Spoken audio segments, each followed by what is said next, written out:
നമ്മളിന്നൊരു പുതിയ series start ചെയ്യാൻ പോകുന്നു.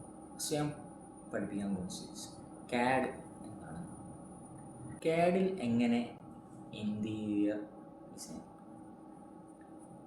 ചെയ്യാം എന്നാണ് നമ്മളോട് പറയാൻ പോകുന്നത്. അപ്പോൾ CADൽ തന്നെ മോസ്റ്റ് പോപ്പുലർ സോഫ്റ്റ്വെയറായ ഓട്ടോഡെസ്കിൻ്റെ AutoCAD ഞാൻ നിങ്ങൾ പരിചയപ്പെടുത്തുന്നത്. CAD എന്ന് പറയുന്ന സമയത്ത് ഫുൾ ഫോം എന്ന് പറയുന്ന സമയത്ത് കമ്പ്യൂട്ടർ എയ്ഡഡ് ഡിസൈൻ എന്നാണ്.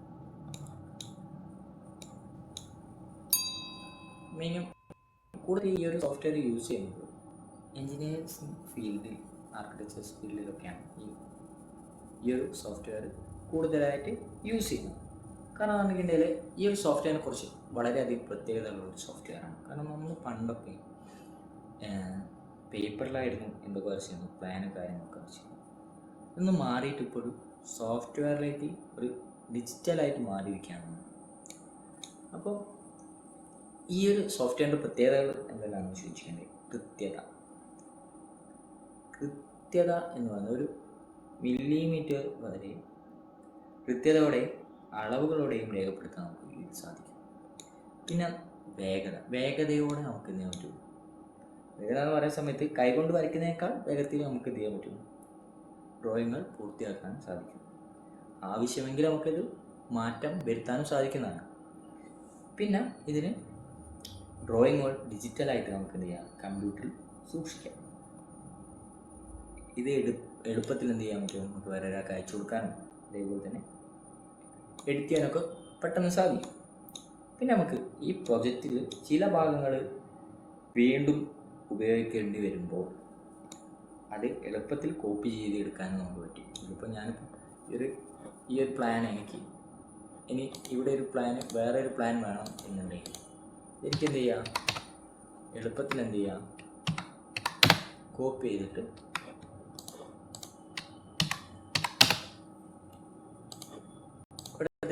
മാറ്റി. ഇങ്ങനെ എത്ര എണ്ണം വേണമെങ്കിലും എനിക്ക് എന്ത് ചെയ്യാം, കോപ്പി ചെയ്തിട്ട് മാറ്റി വെക്കാൻ പറ്റും. പിന്നെ ഇത് ഏതൊക്കെ മേഖലയാണ് കൂടുതൽ, ആരൊക്കെയാണ് ഇത് യൂസ് ചെയ്യുന്നതെന്ന് ചോദിച്ചിട്ടുണ്ടെങ്കിൽ ആർക്കിടെക്ചേഴ്സ്, അതുപോലെ തന്നെ എൻജിനീയേഴ്സ്, അതേപോലെ തന്നെ ഇന്റീരിയർ ഡിസൈൻസാണ്. ആർക്കിടെക്ചേഴ്സ് ഇത് യൂസ് ചെയ്യുന്നത് വെച്ചിട്ടുണ്ടെങ്കിൽ വീടുകളുടെ കെട്ടിടങ്ങളുടെ പ്ലാനുകൾ, അതുപോലെ തന്നെ എലിവേഷനുകൾ, സെക്ഷനുകൾ വരയ്ക്കാൻ വേണ്ടിയിട്ടാണ് അവർ കൂടുതൽ യൂസ് ചെയ്യുന്നത്. പിന്നെ സിവിൽ എൻജിനീയേഴ്സ് ഇത് യൂസ് ചെയ്യുന്നുണ്ട്. പാലങ്ങൾ, അതേപോലെ തന്നെ റോഡുകൾ, നഗരങ്ങളുടെ പ്ലാനിങ് എന്നിവയ്ക്ക് ഡ്രോയിങ് ഉണ്ടാക്കാൻ അവർ ഇത് യൂസ് ചെയ്യുന്ന ഒരു സോഫ്റ്റ്വെയറാണ്.